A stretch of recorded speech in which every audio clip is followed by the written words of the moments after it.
नमस्कार मित्रांनो, स्वागत आहे पुन्हा एकदा एका नवीन व्हिडिओमध्ये व नवीन अपडेटमध्ये. धान बोनसचा प्रश्न खूप गंभीर बनत चाललेला आहे.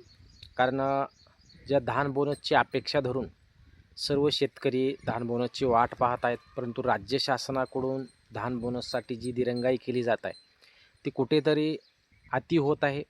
आणि शेतकऱ्यांच्या माध्यमातून जर क्रांती जर घडवायची असेल, शेतकऱ्यांच्या माध्यमातून जर आपला आवाज जर सरकारपर्यंत पोचवायचा असेल, तर सध्याचा जो निर्णय झालेला आहे सगळ्यांचाच, जर आंदोलनं केली तर शेतकऱ्यांच्या मागण्या मान्य होतील, अशी परिस्थिती सध्या निर्माण झालेली आहे.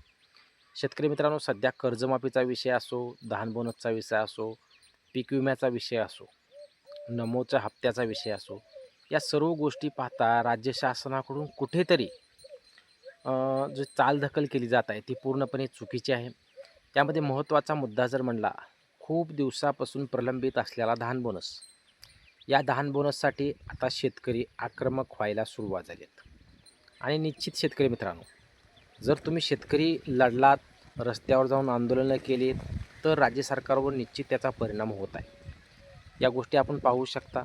कर्जमाफीचा विषय असो, 2019मधील शेतकऱ्यांचा विषय असो, कर्जमाफीच्या अटी असो, निकष असो, यासाठी शेतकरी संघटनेकडून जी आंदोलनं करण्यात आली, त्या आंदोलनाचा परिणाम कुठेतरी घडलेला आहे, त्याचे फरक पडलेला आहे. त्यामुळं खूप दिवसापासून जो प्रलंबित असलेला धान बोनस आहे, त्या धान बोनससाठीही आता शेतकरी आक्रमक होत आहेत. यासाठी राज्य शासन, जर शेतकरी आक्रमक झाला तरच राज्य शासनाला जाग येत असल्याचे स्पष्ट दिसत आहे. त्यामुळं खूप दिवसापासून प्रलंबित असलेला धान बोनस, जो की हिवाळ्या अधिवेशनामध्ये घोषणा करण्यात आली, अख्खं वर्ष संपत आलं आहे, दुसरं हिवाळ्या अधिवेशन येत आहे, परंतु अजूनही धान बोनसबाबत राज्य शासन सकारात्मक दिसत नाही.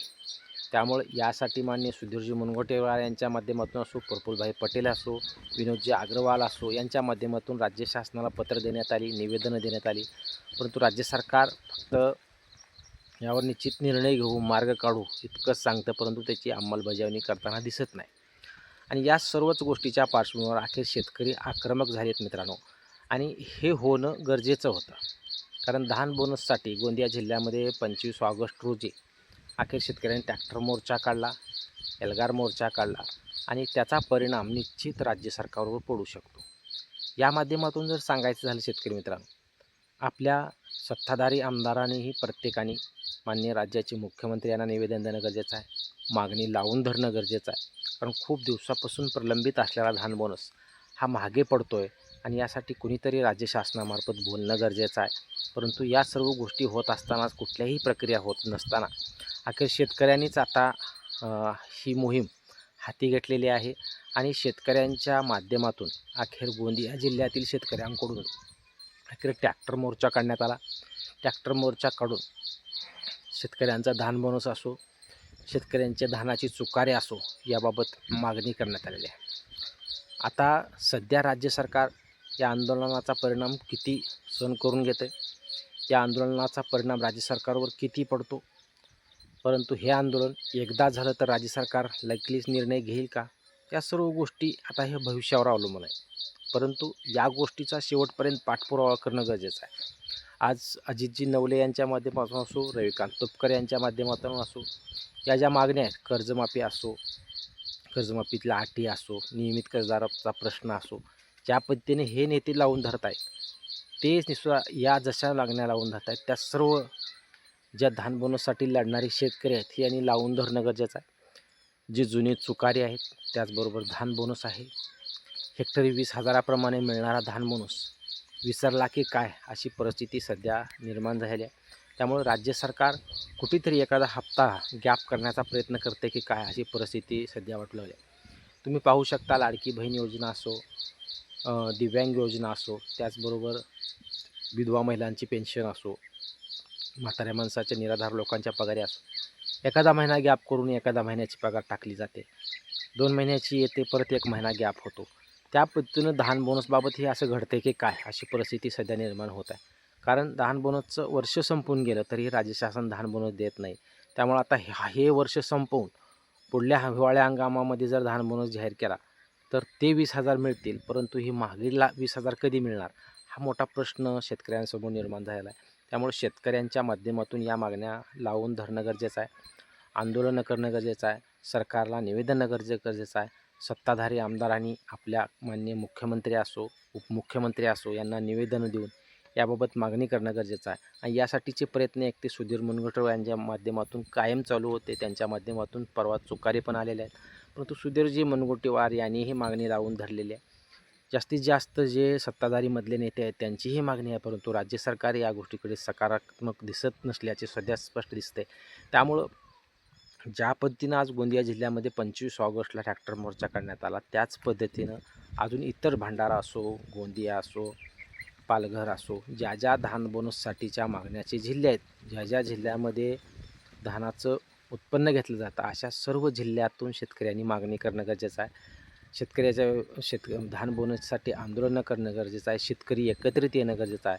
तेव्हाच राज्य शासनामार्फत एक सकारात्मक निर्णय येऊ शकतो. कारण खूप उशीर होतो, डोक्यावरून पाणी गेलं. कारण फक्त देतो म्हणत आहेत, परंतु अजूनही शेतकऱ्यांना ते धान बोनस देत नसल्याचे स्पष्ट दिसतंय.